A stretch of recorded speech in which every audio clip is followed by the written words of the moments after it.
বিরতির পর আবার আপনাদের স্বাগত। প্রয়াত হয়েছেন প্রাক্তন মন্ত্রী তথা বর্তমান বিধায়ক সুরজিৎ দত্ত। সকলের প্রিয় সুনুদাকে হারিয়ে অবশ্যই সাত রামনগর বিধানসভা এলাকার যারা মানুষরা রয়েছেন তারা অনেকেই শোকস্তব্ধ। গোটা রাজ্যেই একটা শোকের আবহ বিরাজ করছে। বিভিন্ন রাজনৈতিক দলের যারা প্রতিনিধিরা রয়েছেন যারা নেতৃত্বরা, তারাও শোক প্রকাশ করছেন।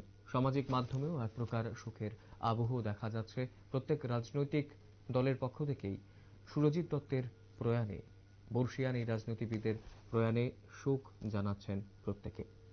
একই রকমভাবে সিপিএম এর রাজ্য সম্পাদক জিতেন্দ্র চৌধুরীও শোক প্রকাশ করেছেন এই বর্ষিয়ান রাজনীতিবিদের প্রয়াণে।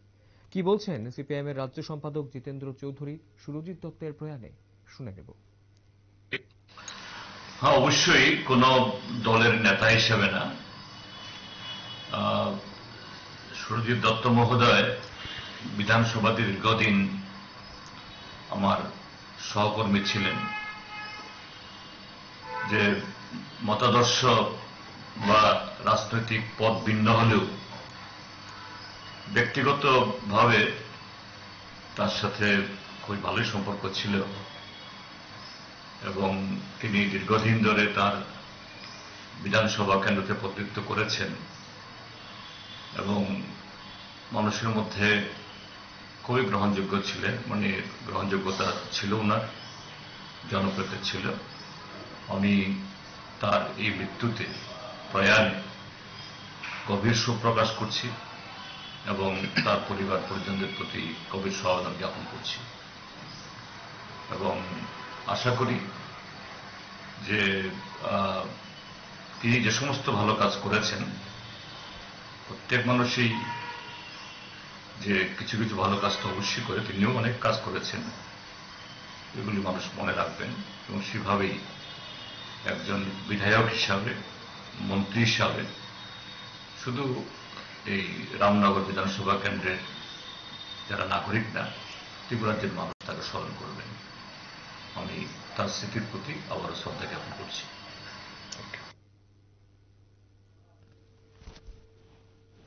আপনারা শুনলেন সিপিএম রাজ্য সম্পাদক জিতেন্দ্র চৌধুরী প্রয়াত বিধায়ক সুরজিৎ দত্তের প্রয়াণে কি বলেছেন। সকলের প্রিয় সুনুদার প্রয়াণে রাজ্যের সাধারণ মানুষ যেরকম ভাবে শোকস্তব্ধ, একই রকম ভাবে বিজেপির কর্মী সমর্থকরাও শোকস্তব্ধ। বিভিন্ন রাজনৈতিক দলের প্রতিনিধিরা যারা রয়েছেন যারা নেতৃত্বরা, তারাও অনেকটাই শোকস্তব্ধ। 1988 সালে প্রথমবার বিজয়ী হয়েছিলেন সুরজিৎ দত্ত, তারপর বিধায়ক এবং মন্ত্রিত্বের দায়িত্ব সামলেছেন। পূর্ত, কারা, নগর উন্নয়ন দপ্তরের মন্ত্রিত্বের দায়িত্ব সামলেছেন তিনি। 5 বছর বাদ দিলে টানা 7 বারের সাত রামনগর বিধানসভা কেন্দ্রের বিধায়কের দায়িত্ব পালন করেছেন তিনি। গোটা রামনগর জুড়ে, কৃষ্ণনগর জুড়ে একজন দিলদরিয়া মানুষ হিসেবেই পরিচিত ছিলেন শ্রী সুরজিৎ দত্ত। সুরজিৎ দত্তের প্রয়াণে প্রদেশ কংগ্রেস সভাপতি আশিস কুমার সাহা কি বলছেন, শুনব।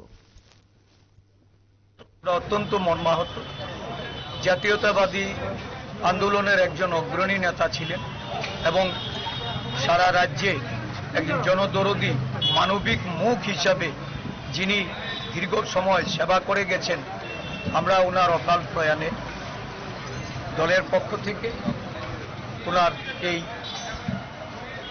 পরলোক গমনে শোকাহত এবং আমরা গভীর পরিবার পরিজনদের প্রতি গভীর সমবেদনা জ্ঞাপন করছি। ওনার বিদেহী আত্মার সদ্গতি কামনা করছি। আমাদের শ্রদ্ধা ওনার প্রতি সবসময় করছি। আপনারা শুনলেন প্রদেশ কংগ্রেস সভাপতি আশিস কুমার সাহা কি বলেছেন প্রয়াত বিধায়ক সুরজিৎ দত্তের প্রয়াণে। এবং সুরজিৎ দত্ত, যেমনটা আমি বলছিলাম, 1988 সালে প্রথমবার বিধায়কের দায়িত্ব পালন করেছেন, তারপর মন্ত্রী, পূর্ত, কারা, নগর উন্নয়ন সহ অন্যান্য দপ্তরের মন্ত্রিত্বের দায়িত্ব তিনি পালন করেছেন। গোটা সাত রামনগর বিধানসভা কেন্দ্র তার প্রয়াণে স্বাভাবিকভাবেই অনেকটাই শোকস্তব্ধ হয়ে রয়েছে। সময় ছোট বিজ্ঞাপন বিরতির, রয়েছে অন্যান্য সংবাদ, সঙ্গে থাকবেন।